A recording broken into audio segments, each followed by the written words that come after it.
Hello students, welcome back to our channel. Students, आज के lecture में हम एक्सरसाइज 6.3 कंप्लीट करने वाले हैं। लास्ट लेक्चर में हमने एक्सरसाइज 6.3 क्वेश्चन नंबर 13 तक कर लिया था एंड कोई बच्चों को डाउट्स भी नहीं है तो हम आगे प्रोसीड करते हैं। क्वेश्चन नंबर 14 6.3 का स्टार्ट करते हैं। Find the equation of tangent and normal to the given curves at the indicated points. अब आपको इक्वेशन ऑफ टेंजेंट निकालनी है, इक्वेशन ऑफ नॉर्मल निकालनी है और ये आपको कर्व की इक्वेशन दे रखी है और इस पॉइंट पे निकालनी है। ठीक है, at this point means this is the point of contact. Point of contact यानी कि ये x1 है और ये y1 है, राइट। अब जब भी आपको निकालना हो सबसे पहले कर्व का डेरिवेटिव तो लेना पड़ेगा। तो जो आप ये लेते हैं y इक्वेशन दी हुई है, आप dy बाई डी एक्स लेंगे। x4 का डेरिवेटिव क्या होगा 3x क्यूब, 6x क्यूब का derivative 18x square, 13x square का डेरिवेटिव 26x, 10x का डेरिवेटिव -10 और 5 का डेरिवेटिव 0। तो यानी कि dy बाई डी एक्स आपके पास ये आ गया। अब आपको क्योंकि विद रिस्पेक्ट टू x निकाल रहे हैं, मैंने आपको बताया है कि स्लोप कभी भी वेरिएबल में नहीं छोड़नी है। dy by D x is what, आपकी स्लोप होती है। स्लोप आपने कभी भी वेरिएबल में नहीं छोड़नी है। तो यहाँ पे x वेरिएबल है तो हम x की वैल्यू डालेंगे। क्या है x की वैल्यू 0, तो यहाँ जहाँ जहाँ x है वहाँ पे हम 0 डाल देंगे। तो आपके पास क्या बच जाएगा, सिर्फ -10। तो ये आपके पास स्लोप आ गई। अब ये स्लोप एक्चुअली होती क्या है, जो भी आप कर्व की स्लोप निकालते हैं, कर्व इक्वेशन से आप dy बाई डी एक्स निकालते हैं, तो बेसिकली ये आपके पास टेंजेंट की स्लोप होती है। ठीक है, तो अब आपको इक्वेशन ऑफ टेंजेंट निकालनी है। तो इक्वेशन ऑफ टेंजेंट आपको पता है y minus y1 mx minus x1। y minus y1 क्या है आपके पास 5 है, m स्लोप क्या है आपके पास -10, x माइनस x1 आपके पास क्या है 0। सॉल्व करेंगे, ये आपके पास इक्वेशन ऑफ टेंजेंट आ जाएगी। ठीक है, इक्वेशन ऑफ नॉर्मल निकालनी है तो y माइनस y1 नॉर्मल में स्लोप क्या होती है -1/m। अगर इसकी m है तो -1/m इसकी होगी। x माइनस x1, y1 तो देखो वही रहेगा 5 -1/m। अगर उसकी स्लोप -10 थी तो इसकी क्या हो जाएगी 1/10, बिकॉज माइनस से minus cancel. x minus x1 तो वही है 0। आप इसको सॉल्व करेंगे तो ये आपके पास इक्वेशन ऑफ नॉर्मल आ जाएगी। ठीक है, ऐसे स्टूडेंट्स इसमें second, third and fourth part आप खुद कर सकते हैं। फिफ्थ पार्ट में आपको बता देती हूँ क्योंकि थोड़ा सा अलग है, वैसे तो ये भी आप इजीली कर सकते हो। आपको इसमें दिया हुआ है x is equal to cos t, y is equal to sine t at t is equal to π/4 पे आपको निकालना है। ठीक है, अब आप देख सकते हैं कि x is equal to y is equal to, यानी कि ये वाले आपके पास क्या है पैरामीट्रिक फंक्शंस हैं। पैरामीट्रिक फंक्शंस होते हैं तो आप इनको अलग अलग सॉल्व करते हैं। यहाँ पे वेरिएबल t है तो पहले dx को विद रिस्पेक्ट टू t आप डेरिवेटिव लेंगे। तो dx बाई डी टी, इधर cos t का derivative minus sine T. y का लेंगे तो dy by D T, sine t का डेरिवेटिव cos t। फिर आपने क्या निकालना है dy बाई डी एक्स, क्योंकि आपको तो स्लोप चाहिए। वो कैसे निकलेगी, dy बाई डी टी को dx बाई डी टी से डिवाइड करके, यानी कि cos t को माइनस साइन t से डिवाइड करके क्या आ जाएगा माइनस cot t। अब जो भी आपका स्लोप है उसको आप वेरिएबल में नहीं छोड़ सकते हो। तो यहाँ पे वेरिएबल t है तो dy बाई डी एक्स को t में आपकी कौन सी वैल्यू है π/4 पे चेक करनी है। t की जगह π/4 डालिए, cot t यानी कि cot π/4 minus cot π/4 would be -1। अब स्लोप तो आपने निकाल ली -1, ये आपकी स्लोप ही आई ना, जो आपने dy बाई डी एक्स निकाला है -1, ये बेसिकली आपके पास स्लोप है। बट आपके पास x और y अभी भी t फॉर्म में है तो x एंड y को फर्दर सॉल्व कर लीजिए। t की वैल्यू π/4, क्योंकि π/4 पे आपको चेक करनी है, इधर भी t π/4। तो x is equal to cos π/4 is 1/√2, sine π/4 is 1/√2, यानी कि x1 की वैल्यू ये आ गई, y1 की वैल्यू ये आ गई, स्लोप आपके पास ये आ गई। अब टेंजेंट निकालनी है इक्वेशन, तो टेंजेंट की इक्वेशन यही होती है y माइनस y1 डालिए, m आपके पास दिया ही हुआ है, x1 भी आपने निकाल लिया। सॉल्व कीजिए यहाँ पे और यहाँ पे आपके पास इक्वेशन बनेगी। चाहे आप इसको यहीं पे छोड़ दीजिए, नहीं तो √2 कॉमन ले लेंगे तो आपके पास ये इक्वेशन बन जाएगी। सेम आपने इक्वेशन ऑफ नॉर्मल लेनी है तो फ़र्क क्या है, यहाँ पे नॉर्मल में -1/m होती है स्लोप। तो y माइनस y1 तो 1/√2 था, -1/m। m की वैल्यू आपके पास क्या थी -1, तो उसका माइनस करके रेसिप्रोकल क्या आएगा 1। देन x माइनस x1 तो वही है, तो आपने सॉल्व करना है, y is equal to x आपके पास इक्वेशन आ जाएगी। ठीक है, आई होप आपको क्लियर हो। इसका second, third and fourth part आपने खुद करना है। क्वेश्चन नंबर 15 देखिए, find the equation of tangent line to the curve y is equal to this which is parallel to the line. अब देखो जो इक्वेशन ऑफ टेंजेंट है वो इस लाइन के पैरेलल है। अगर ये इक्वेशन ऑफ टेंजेंट इस लाइन के पैरेलल है तो कहने का मतलब आपके माइंड में आ जाना चाहिए कि इस टेंजेंट की जो स्लोप होगी और इस लाइन की जो स्लोप होगी वो बराबर होगी। ऐसे ही होता है जब दो लाइंस पैरेलल होती हैं उनकी स्लोप बराबर होती है। ठीक है, चलो इतना तो पता लग गया कि इसकी स्लोप और इसकी स्लोप बराबर होगी। अब पहले हम कर्व का डेरिवेटिव निकाल लेते हैं क्योंकि स्टार्ट तो हमें वहीं से करना होता है। तो ये कर्व आपको दिया हुआ है, डेरिवेटिव निकालते हैं with respect to X, D Y by D X हो जाएगा।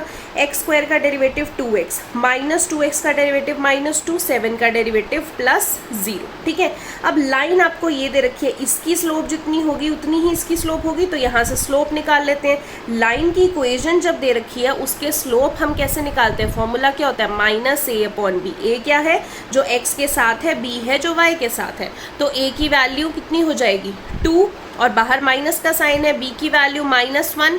ठीक है, यहाँ पे -1 डाल देते हैं और आपके पास कैंसिल होके क्या आ जाएगा 2। यानी कि अगर ये लाइन की स्लोप इतनी है तो टेंजेंट की स्लोप भी इतनी ही होगी। यानी कि जो आपकी स्लोप है वो बराबर होगी 2 के, बिकॉज दोनों की जो स्लोप्स हैं वो अगर लाइंस पैरेलल हैं तो दोनों की स्लोप बराबर होगी। तो D Y by D X की वैल्यू भी 2 होगी। अब D Y by D X की वैल्यू आपने कितनी निकाली, 2x - 2, इसको आप 2 के बराबर कर देंगे। यहाँ से सॉल्व करेंगे, x की वैल्यू 2 आ जाएगी। अब यही x की वैल्यू 2 आप y में पुट कर दीजिए, क्योंकि कर्व में ही आपने डालनी है, कभी भी किसी और लाइन की इक्वेशन में नहीं डालनी। जो x निकालना है, अगर y निकालना है तो कर्व में ही आप वैल्यू पुट करेंगे। तो कर्व की इक्वेशन जो y है उसमें x की वैल्यू पुट कर देंगे 2, यहाँ से आपके पास y आ जाएगा 7। यानी कि जो आप यहाँ से x एंड y निकालते हैं, basically this is your point of contact. Point of contact याद है, ये आपके पास ये अगर कर्व है और ये अगर आपके पास टेंजेंट है तो ये वाला पॉइंट ऑफ कांटेक्ट यानी कि x1, y1। So this is your x1, y1। अब इक्वेशन ऑफ टेंजेंट निकालनी है तो y - y1 is equal to mx - x1, y - y1 की वैल्यू 7, स्लोप आपने निकाल दी 2, x - x1 की वैल्यू 2। यहाँ से आप सॉल्व करेंगे तो this is your equation of tangent. अब सेकेंड आपको बोला है कि जो वो इक्वेशन ऑफ टेंजेंट होगी वो परपेंडिकुलर है इस लाइन के। ठीक है, अब परपेंडिकुलर वाला निकालना है अपने केस। सबसे पहले तो देखो जो ये लाइन है ना, इसको आप स्टैंडर्ड फॉर्म में लिख लो, पहले x फिर y फिर कांस्टेंट लिख दिया। अब परपेंडिकुलर है, देखो जब परपेंडिकुलर होता है तो आपको पता है कि दोनों की स्लोप्स का मल्टीपल -1 होता है। जैसे पैरेलल में दोनों की स्लोप्स बराबर होती हैं, परपेंडिकुलर में दोनों की स्लोप्स का मल्टीपल -1 होता है। तो यानी कि पहले मैं इस लाइन से स्लोप तो निकाल लूँगी, तो m स्लोप पहले निकाल लेते हैं -a/b, a जो x के साथ है, b जो y के साथ है। आप कैंसिल करेंगे, स्लोप आपके पास 3 आ जाएगी। अब क्योंकि ये परपेंडिकुलर है तो m1 इंटू m2 तो -1 होगा, यानी कि m1 जो स्लोप थी dy बाई डी एक्स, जो आपके पास कर्व की स्लोप थी, यानी कि जो कर्व की स्लोप होती है वो टेंजेंट की स्लोप है, तो ये टेंजेंट की बेसिकली स्लोप है m2 जो आपके पास अभी आपने निकालनी है इज इक्वल टू -1। ठीक है, अब m2 जो है बेसिकली वो क्या है, इस लाइन के साथ आप देख रहे हो ना, टेंजेंट का इस लाइन के साथ देख रहे हो। टेंजेंट की तो स्लोप ये रही dy बाई डी एक्स, इस लाइन की स्लोप क्या है जो आपने अभी निकाली है। ठीक है, तो टेंजेंट आपके पास क्या थी, पहले जो स्लोप निकाली है 2x - 2 निकाला था dy by D x, derivative लेके m2 की वैल्यू 3 इज इक्वल टू -1। आप सॉल्व करेंगे, x की वैल्यू 5/6 आ जाएगी। फिर से आपको पता है कि अगर x निकल गया तो y कैसे निकालना है, ये कर्व की इक्वेशन क्वेश्चन में दे रखी थी, कर्व में ही हमेशा डालते हैं। तो y is equal to x की जगह 5/6 डालिए, y की वैल्यू ये आ जाएगी। यानी कि अभी पॉइंट ऑफ कॉन्टैक्ट आपके पास क्या आ गया, x, y 5/6, 217/36। अब ये निकल गया, क्या निकालना है, इक्वेशन ऑफ टेंजेंट। तो इक्वेशन ऑफ टेंजेंट निकाल लेते हैं, y - y1 is equal to mx - x1, y - y1 अभी निकाला। m देखो स्लोप आपने क्या निकाली थी, 3 निकाली थी, m इज इक्वल टू 3 निकाली अभी लाइन से। बट ये जो लाइन है और जो ये टेंजेंट है, अभी क्या केस है, परपेंडिकुलर। परपेंडिकुलर होता है तो उसका स्लोप का नेगेटिव और रेसिप्रोकल हो जाता है। यानी कि अगर आपने स्लोप 3 निकाली थी अभी तो -1/3 हो जाएगा, बिकॉज टेंजेंट एंड जो लाइन है वो इस केस में क्या दे रखी है, परपेंडिकुलर पूछा हुआ है सेकेंड पार्ट में, तो माइनस एंड रेसिप्रोकल।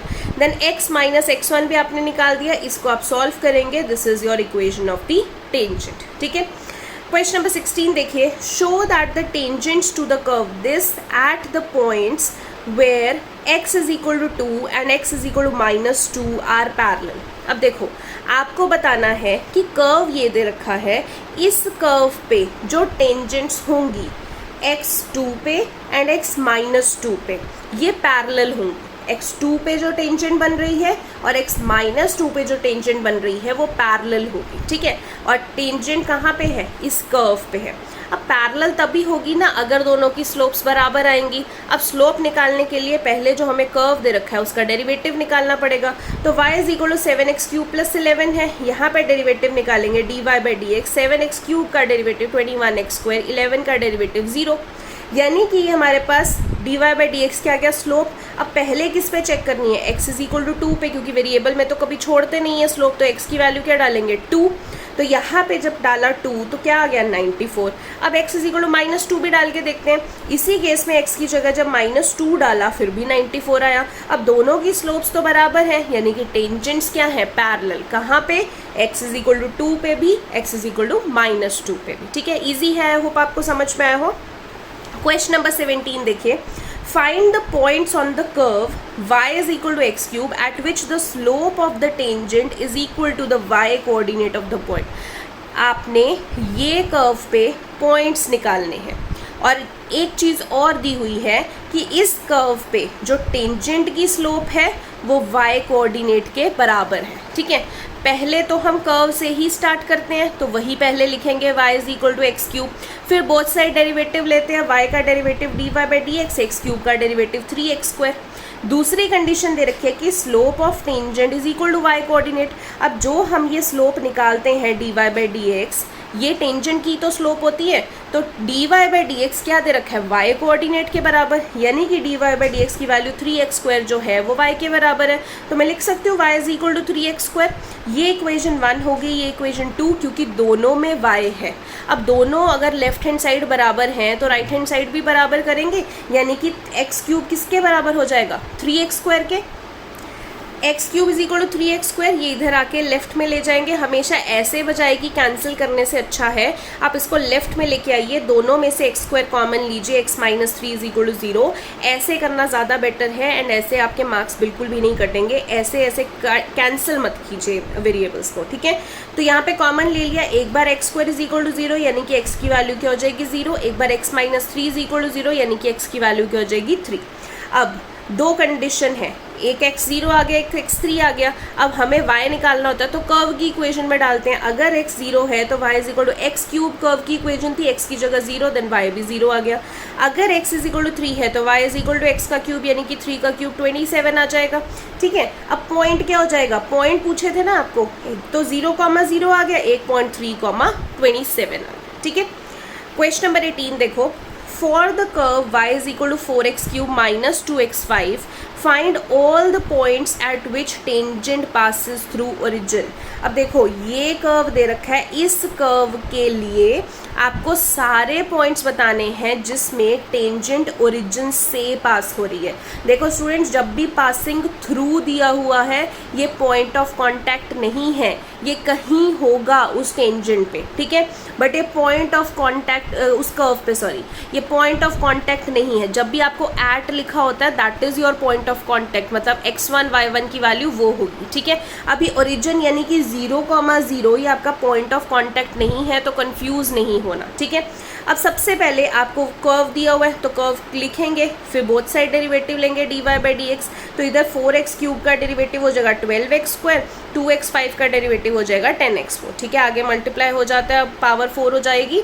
आपको अभी मैं इसको डिटेल में नहीं समझा रही हूँ क्योंकि बहुत बार अब तो डेरिवेटिव आप कर ही चुके हो, मैं एक्सपेक्ट करती हूँ कि इतना तो आप डेरिवेटिव कर ही लोगे। अब देखो आपको पॉइंट्स बोले हुए हैं, अब पॉइंट्स आपको नहीं पता है, ठीक है। अब मैंने आपको हमेशा बोला कि कभी भी ये जो स्लोप आती है या वेरिएबल में मत छोड़ो, वेरिएबल में नहीं छोड़ सकते हम। अभी हमें जो पॉइंट ऑफ कांटेक्ट है यानी कि जो x1, y1 होता है वो तो हमें पता ही नहीं है। यहाँ पे एट तो नहीं दे रखा, पासिंग थ्रू दे रखा है। तो x1, y1 को हम h, k मान लेते हैं, कुछ तो सपोज करना है एंड वेरिएबल में छोड़ नहीं सकते। तो यहाँ पे हम dy/dx h, k पे चेक कर लेते हैं। x की जगह डाल देते हैं h², इधर भी x की जगह h h4 हो जाएगा। तो यानी कि ये आपके पास स्लोप हो जाएगी, ठीक है। अब हमें पता है कि जो h, k है ये इसी कर्व पे लाई करता है, ठीक है। पॉइंट ऑफ कांटेक्ट तो कर्व पे लाई करेगा ना। तो अगर h, k lies on the curve, तो इस कर्व में अगर मैं डालूँ y की वैल्यू क्या है k, तो यहाँ पे k लिख देंगे इज इक्वल टू 4x की जगह h³ माइनस 2h5। ये आपके पास इक्वेशन बन गई, इक्वेशन नंबर 1। अब इक्वेशन ऑफ टेंजेंट निकालते हैं। अभी देखो हमें पॉइंट्स निकालने हैं और यहाँ पे बोला है टेंजेंट पासिस थ्रू दिस, ठीक है। तो अभी इक्वेशन ऑफ टेंजेंट ही निकालते हैं। क्या होती है y minus y1 is equal to mx minus x1 y minus, अब y1 हमारे लिए क्या है पता नहीं है ना, k है हमारे लिए, m भी हमें पता नहीं है, x माइनस x1 क्या है हमारे लिए h, यही x1 है यही y1 है। अब देखो y और जो x है ये क्या है, मैंने आपको हमेशा बताया है कि जो तो होता है point of contact, point of contact हमेशा क्या होता है x1 y1। बट अगर कभी कोई पॉइंट्स दे रखे हैं, जैसे इस क्वेश्चन में पासिंग थ्रू 0,0 दे रखा है, तो ये आपके लिए x है और ये आपके लिए y है। यानी कि y की वैल्यू क्या है यहाँ पे 0 माइनस y1 तो k है इज इक्वल टू m की वैल्यू। अब देखो m क्या है आपके पास basically dy by D x ना, dy बाई डी एक्स निकाल तो चुके हो, इसी को बोलते हैं स्लोप। तो क्या निकाला 12h स्क्वायर माइनस 10h4, तो यहाँ पे डाल दो m की जगह 12h square minus 10h4। x की वैल्यू क्या है 0, क्योंकि पासिंग थ्रू रीजन बोला हुआ है। 0 माइनस x1 क्या है h माइनस k आ गया। आप इस 12h स्क्वायर को माइनस h से मल्टीप्लाई करोगे, माइनस 12h³ आ जाएगा, माइनस 10h4 को माइनस h से मल्टीप्लाई करोगे 10h स्क्वायर आ जाएगा, माइनस इधर जाएगा तो ये प्लस हो जाएगा, ये नेगेटिव हो जाएगा। अब ये सेकंड इक्वेशन बन गई। अब आप दोनों से देख सकते हो कि इधर भी k है इधर भी k है, यानी कि ये इक्वेशन और ये इक्वेशन आपस में इक्वेट कर सकते हैं। So this is equal to this, आपने इक्वेट कर दी। क्यूब वाले एक साइड ले जाओ, 5 वाले एक साइड ले जाओ, 4h³ माइनस 12h³ कितना हो जाएगा minus 8h³ minus 10h5 plus 12h5 कितना हो जाएगा माइनस 8h5। तो आपके पास ये आ गया। अब ये इधर पॉजिटिव आ जाएगा, माइनस 8h³ दोनों में कॉमन आएगा, इधर 1 बचा, minus into plus minus h square बचा। तो एक बार तो minus 8h³ is equal to 0 हो जाएगा, यानी कि h इज इक्वल टू 0 आ गया। एक बार 1 minus h square is equal to 0, यानी कि h स्क्वायर की वैल्यू प्लस माइनस 1 आ जाएगी। अब बेसिकली आपके पास पॉइंट्स निकालने थे, तो आपके पास 3 h के पॉइंट्स आ गए। एक h0 है, एक h प्लस 1 है, एक h माइनस 1 है। अब k निकालना है, तो k की 2 इक्वेशंस थी आपके पास, दोनों में किसी में भी वैल्यू डाल दो। तो अगर h0 डालोगे तो k की वैल्यू 0 आ जाएगी, अगर h1 डालोगे k की वैल्यू माइनस 1 आ जाएगी, सॉरी 2 आ जाएगी, अगर h माइनस 1 डालोगे k की वैल्यू माइनस 2 आ जाएगी। यानी कि या तो आपके पास पॉइंट 0 0 1 2 एंड 1 माइनस 2। तो ये आपके पास पॉइंट्स थे जो उन्होंने पूछा था कि फाइंड ऑल दी पॉइंट्स, तो these are your all the points, ठीक है। Question number 19, find the point on the curve. इस कर्व पे पॉइंट निकालना है जिसमें टेंजेंट्स क्या है पैरेलल टू एक्स एक्सिस आपकी टेंजेंट है, ठीक है। अब जो कर्व दिया है आप देखो यहाँ पे X square Y square X, ये मतलब ऐसी इक्वेशन नहीं है जिसमें हम वाई अलग करना यहाँ पे मुश्किल है, तो ये इम्प्लिसिट आपकी इक्वेशन है। तो पहले तो हमें इसी को डेरिवेटिव लेना है, तो डेरिवेटिव ले लेते हैं हम। एक्स स्क्वायर का डेरिवेटिव 2x होता है, वाई स्क्वायर का डेरिवेटिव देखो इसको x समझ के लेंगे ना, एक्स स्क्वायर का डेरिवेटिव 2x होता है तो 2y हो गया। अब y माना है तो dy बाई डी एक्स भी करना पड़ेगा, चेन रूल। माइनस 2x का डेरिवेटिव क्या हो जाएगा -2 एंड -3 का डेरिवेटिव 0, ठीक है। पूरी इधर में से पूरी इक्वेशन में से 2 कॉमन ले सकते हैं और इधर 2 डिवाइड हो जाएगा, 0 बन जाएगा। क्या बचा x y into D Y by D X, इधर 2 से डिवाइड किया, -1 इज इक्वल टू 0। अब y dy by D x ऐसे रहने दो, 1 उधर जाके +1 x उधर जाके -x, dy by D x क्या गया 1 माइनस एक्स, y इधर जाके डिवाइड हो गया। तो ये आपके पास बेसिकली स्लोप आ गई। अब जो टेंजेंट है वो तो पैरेलल है एक्स एक्सिस के। अगर टेंजेंट एक्स एक्सिस के पैरेलल है, मैंने आपको बताया था कि ये रही एक्स एक्सिस, अगर इसी के पैरेलल टेंजेंट आ जाएगी तो स्लोप है ही नहीं, स्लोप इज इक्वल टू 0, यानी कि स्लोप की वैल्यू क्या हो जाएगी 0, यानी कि dy बाई डी एक्स जो आपने निकाला है वो 0 के बराबर। क्रॉस मल्टीप्लाई करेंगे x की वैल्यू 1। अब x 1 आ गया, y कहाँ से निकालते हैं कर्व में डाल के। ये रही आपकी कर्व की इक्वेशन, इसमें x की जगह 1 डाल देंगे, यहाँ पे आपने x की जगह 1 डाला, y की वैल्यू निकल आएगी। y की वैल्यू y स्क्वायर 4 आ गया, y की वैल्यू ±2। तो पॉइंट क्या आएगा, x की वैल्यू 1 आई और y की value ±2। This is your point. Question number 20 देखिए, find the equation of normal. अब आपको नॉर्मल की इक्वेशन निकालनी है एट पॉइंट। अब एट बोला है यानी कि this is point of contact, this is your x1, this is your y1 for the curve. ये कर्व दिया हुआ है, अब स्टार्ट कर्व से ही करना है। कर्व को लिखो, डेरिवेटिव लो, हर बार वही ड्रिल कर रहे हैं हम। a कांस्टेंट है, बाहर ले लिया, y स्क्वायर का डेरिवेटिव 2y और y को लिया है तो dy/dx भी लिखेंगे। x क्यूब का डेरिवेटिव 3x स्क्वायर, यहाँ से dy/dx क्या आ जाएगा, 3x स्क्वायर इधर आया, a इंटू 2y इधर जाके डिवाइड हो गया 2ay। अब किस पॉइंट पे निकालनी है, वेरिएबल पे तो हमने छोड़ना नहीं, पॉइंट दिया हुआ है ना x1 y1, इस पॉइंट पे निकालनी है। This is your x1, this is your y1, तो dy/dx 3, x की जगह क्या डालेंगे am स्क्वायर, तो am स्क्वायर उसका भी स्क्वायर था। इधर y की जगह क्या डालेंगे am क्यूब, तो am क्यूब। यहाँ पे आपने सॉल्व किया, a का square a square, m square का स्क्वायर m4, यहाँ पे 2a into M cube, a square से a स्क्वायर कैंसिल हो गया, m क्यूब से m क्यूब, एक m ऊपर बचा यानी कि dy/dx 3m/2 आ गया। अब मैंने बताया ये जो कर्व की स्लोप निकलती है ये बेसिकली क्या होती है, स्लोप ऑफ टेंजेंट। ठीक है, तो आपको क्या निकालना था, इक्वेशन नॉर्मल की। तो नॉर्मल की इक्वेशन में जितनी टेंजेंट की स्लोप होती है उसका -1/m होता है, तो y minus y1 -1/x minus x1। तो y आपके पास ये आया, y1 मैंने आपको बताया क्वेश्चन में दे रखा है am क्यूब m।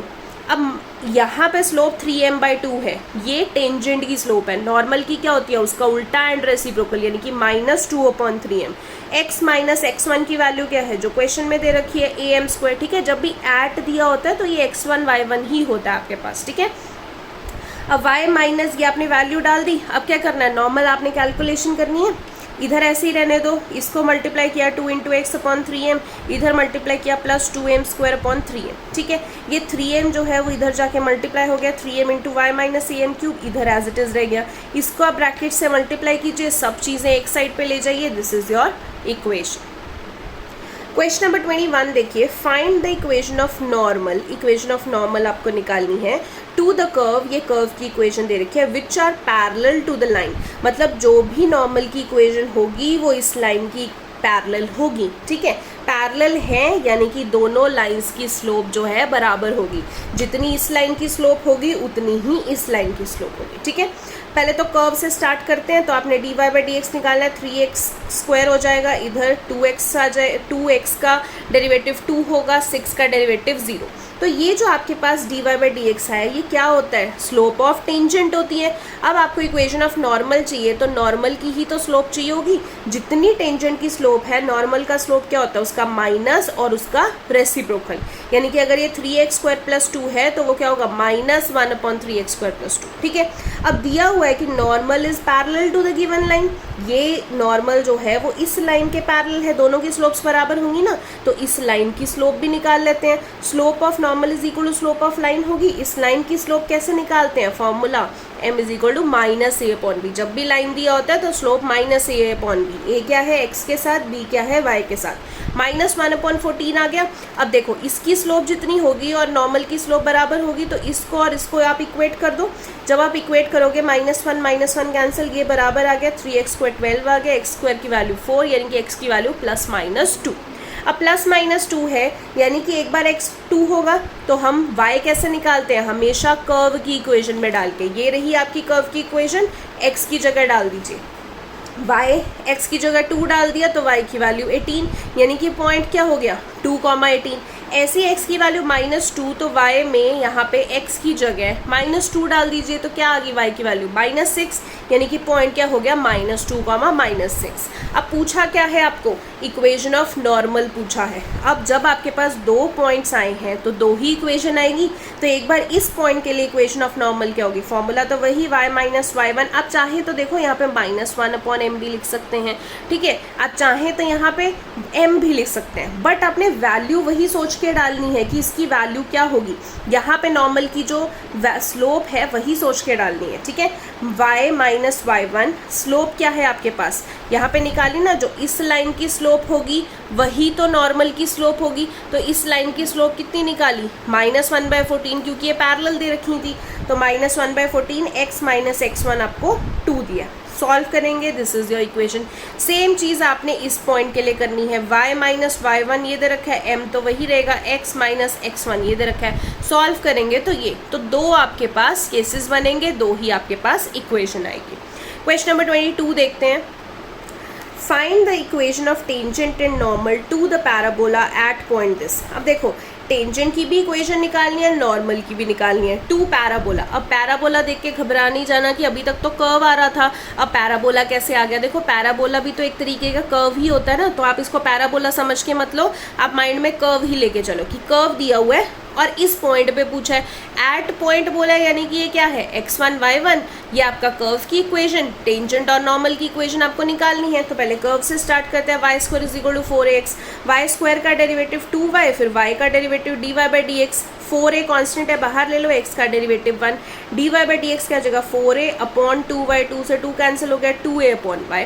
अब किस पॉइंट पे निकालना है, इस पॉइंट पे निकालना है स्लोप, तो एक तो कांस्टेंट है, y की जगह क्या निकाल देंगे 280, ठीक है, इस पॉइंट पे निकालना है ये y की वैल्यू, तो कैंसिल करके 2a से 2a कैंसिल, 1/t आ गया, यानी कि स्लोप क्या आ गई 1/t। अब जो भी ये स्लोप होती है वो किसकी स्लोप होती है, टेंजेंट की स्लोप, और नॉर्मल की स्लोप क्या होगी, इसी का माइनस और रेसिप्रोकल, अगर ये 1/t है तो माइनस t हो जाएगा। अब equation of tangent and normal निकालनी है, सिंपल है, आप इक्वेशन डालिए, y minus y1 mx minus x1, y minus y1 की वैल्यू तो आपको दी हुई है 280, m की वैल्यू ये टेंजेंट की है तो टेंजेंट की slope 1/t, x minus x1 की वैल्यू -80 स्क्वायर दिया हुआ है, सॉल्व करेंगे, this is your equation.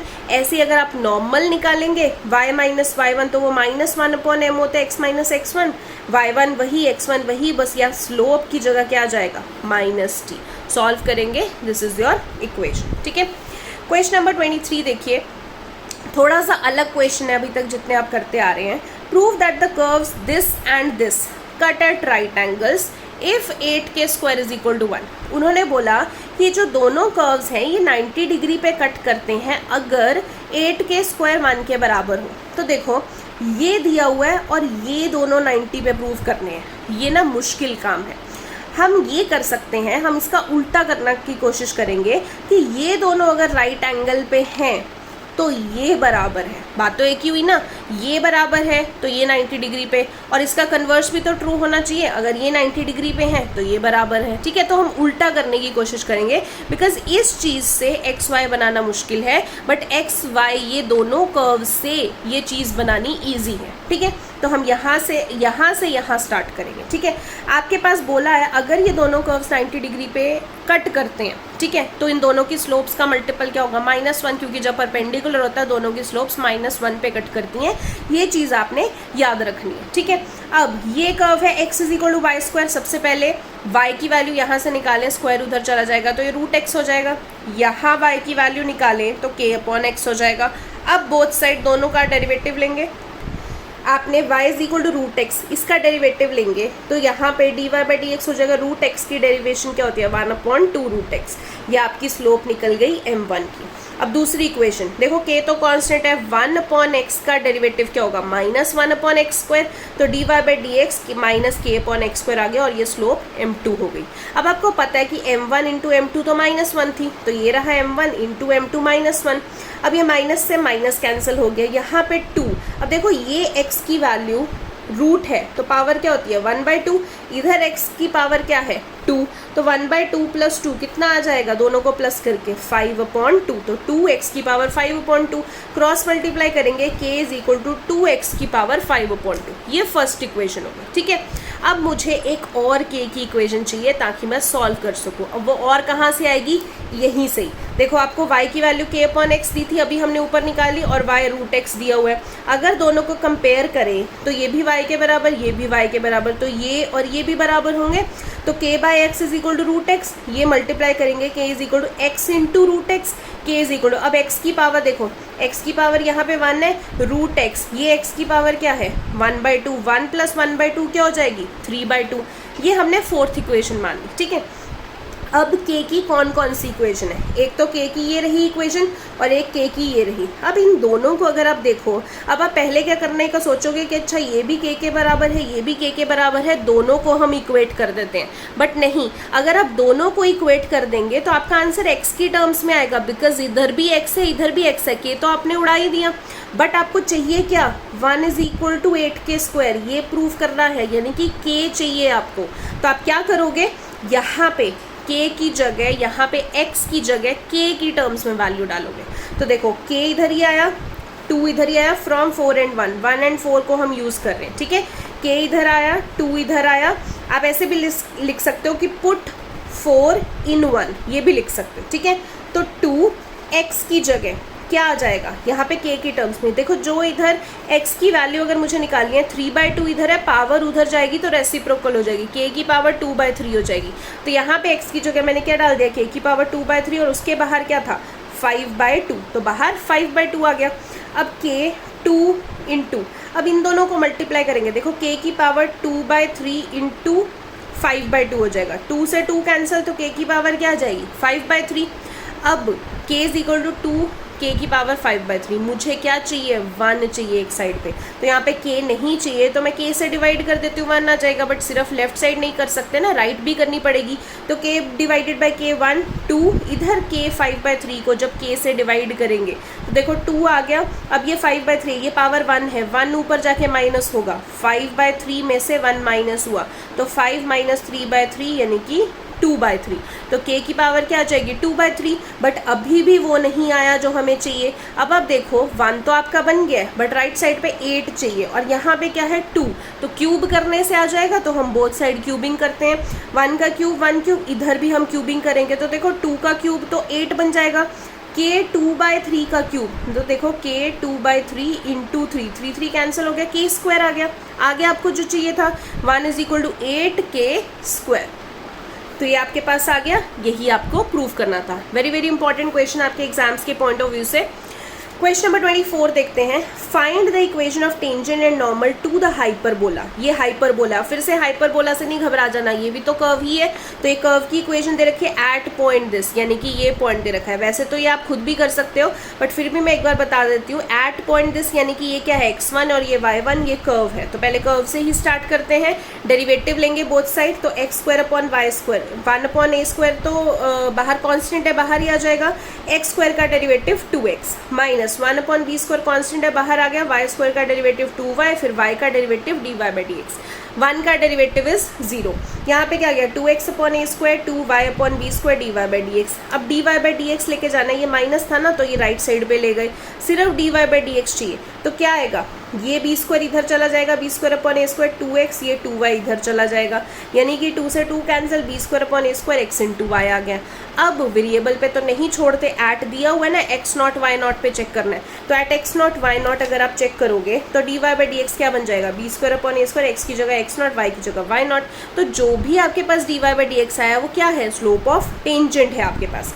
Tangent की स्लोप आ गई तो इक्वेशन ऑफ टेंजेंट भी निकाल सकते हो, y - y1 mx - x1। तो y - y1 की जगह y0 m, ये आपकी स्लोप है, ये स्लोप डाल दी x - x1, ठीक है। अब स्टूडेंट्स देखो, आप इसको चाहें तो नॉर्मल सॉल्व कर सकते हैं, बट अगर आप एनसीईआरटी के आंसर से मिलाने की कोशिश करेंगे तो उसमें अलजेब्रा लगा के इसको सॉल्व किया गया, ठीक है। अब आप पेपर में कहोगे कि पेपर में हमें कैसा पता चलेगा कि अभी अलजेब्रा लगाना है या नॉर्मली छोड़ना है। तो देखो, हमें बोला है इक्वेशन बनाने के लिए, आप इक्वेशन को जितना सॉल्व कर सकते हो उतना कर दो। ज़रूरी नहीं है कि आपका आंसर एनसीईआरटी से मैच करना चाहिए, ठीक है। अपनी तरफ से इक्वेशन सॉल्व कर दो। अब कैसे करना है, एक बार मैं एनसीईआरटी के आंसर से अगर मैच करने की बताऊं तो वो मैं बता देती हूँ कि उन्होंने कैसे किया, ठीक है। आप नहीं भी वैसे करोगे, नॉर्मली इक्वेशन सॉल्व कर दोगे वो भी चलेगा, ठीक है। देखो ये आपने सॉल्व कर दिया था। अब a² मैंने इधर मल्टीप्लाई कर दिया, a² y माइनस यहाँ a² और y0, a² तो बाहर ही दिया, y0 इधर मल्टीप्लाई किया, y0 इधर क्या हो गया, y0 का स्क्वायर, a² आ गया। b² ऐसे ही रहने दिया, x × x0 का स्क्वायर, ठीक है। अब यहाँ पे y0 / y0 का स्क्वायर अपॉन b² आ गया। X not minus x not का स्क्वायर अपॉन ए स्क्वायर आ गया, ठीक है। अब दोनों के इंडिविजुअली बी स्क्वायर मैंने नीचे लिख दिया, इधर भी दोनों के इंडिविजुअली ए स्क्वायर लिख दिया। क्यों लिखा? क्योंकि देखो यहाँ पे आपको ना इक्वेशन दे रखी है, अगर मैं ऐसा बना दूँ ना तो उसकी वैल्यू 1 होगी। मुझे पॉइंट अगर एक्स नॉट वाई नॉट चाहिए हो, यहाँ पे एक्स की जगह एक्स नॉट का स्क्वायर, वाई की जगह वाई नॉट का स्क्वायर, तो एक्स नॉट के नीचे ए स्क्वायर होना चाहिए, वाई नॉट के नीचे बी स्क्वायर होना चाहिए। अगर ऐसे बना दिया तो उसकी जगह मैं 1 लिख सकती हूँ, इसीलिए एक्स नॉट के नीचे ए स्क्वायर डाला, वाई नॉट के नीचे बी स्क्वायर, ठीक है। अब आप क्या करो, आपके पास ये एक्स नॉट ए स्क्वायर है, ये वाई नॉट बी स्क्वायर उधर जाके माइनस हो गया। यहाँ पे एक्स नॉट ए स्क्वायर है, ये इधर आ गया, minus Y naught B square. अब इसकी वैल्यू तो क्वेश्चन में कर्व के अकॉर्डिंग आपकी 1 दे रखी है और लेफ्ट साइड पे ये, तो आपके पास क्वेश्चन के हिसाब से ये आंसर बन गया जो एनसीईआरटी में आपको दिया है, ठीक है। अब आपको इक्वेशन ऑफ नॉर्मल निकालनी है, तो नॉर्मल आप खुद निकालेंगे, आपने सिर्फ यहाँ पे -1/m लिखना है, बाकी एज इट इज जितना आप नॉर्मली सॉल्व कर सकते हैं उतनी इक्वेशन बना दीजिए, ज़रूरी नहीं ऐसे अलजेब्रा लगा के आपको सॉल्व करना ही करना है, ठीक है। क्वेश्चन नंबर 25 देखते हैं, last question. Find the equation of tangent to the curve. ये टेंजेंट है, ये कर्व की इक्वेशन है which is parallel to the line. Simple है, देखो वही है कि टेंजेंट जो है इस लाइन के पैरेलल है। अगर टेंजेंट इस लाइन के पैरेलल है तो दोनों की स्लोप्स क्या होंगी? बराबर होंगी। तो पहले टेंजेंट की स्लोप निकाल लेते हैं, वो कहाँ से निकलती है? इसका डेरिवेटिव निकाल के। तो dy/dx निकाल दीजिए, इधर √x मान लेते हैं, तो √x का डेरिवेटिव 1/2 √x। अब x किसको माना है? 3x - 2, उसका डेरिवेटिव क्या हो जाएगा? 3। अब लाइन की इक्वेशन ये है, इक्वेशन से स्लोप निकाल सकते हैं -a/b, इधर आ जाएगा -4/-2, क्या आ गई? स्लोप 2। अब क्योंकि लाइन एंड टेंजेंट पैरेलल हैं, दोनों की स्लोप्स तो बराबर होंगी, यानी कि इसकी 2 स्लोप और इसका dy/dx बराबर होगा। दोनों को आपने क्रॉस मल्टीप्लाई करना है। अब रूट हटाना है तो स्क्वायरिंग बोथ साइड करना पड़ेगा। 3 का स्क्वायर 9, 4 का स्क्वायर 16, इधर तो रूट हट गया 3x - 2। तो यहाँ आपके पास मल्टीप्लाई करके x की वैल्यू 41/48 आ गई। अब x आ गया, y निकालना है। y की वैल्यू कहाँ निकालनी है? कर्व में डालनी है, तो √3x - 2 इसको सॉल्व करेंगे, y की वैल्यू 3/4 आ जाएगी। अब निकालना क्या था? इक्वेशन ऑफ टेंजेंट, तो आपको पता है y - y1 m x - x1, y1 की वैल्यू ये, x1 की वैल्यू ये, m आप निकाल चुके हैं। आप सॉल्व करेंगे, this is your equation of tangent, ठीक है। सो स्टूडेंट्स 26 क्वेश्चन तक मैंने आपको करा दिया है। 26 एंड 27 आपके MCQs हैं, वो आपने खुद करने हैं। तो 6.3 तक आपका कंप्लीट हो गया है। आप इस एक्सरसाइज के एग्जांपल्स भी कर लेंगे तो आपका ये पूरा एक्सरसाइज खत्म हो जाता है। एंड प्लीज़ मेरे को डाउट्स जल्दी भेज दिया कीजिए, जल्दी साथ के साथ ही काम किया कीजिए, ताकि आप मुझे भी पता लगता रहे और जैसे जैसे आगे चैप्टर बढ़ते जा रहा है तो आपके कोई डाउट्स पेंडिंग भी ना हो, ठीक है। सो इतना आपने कंप्लीट करना है। Thank you so much.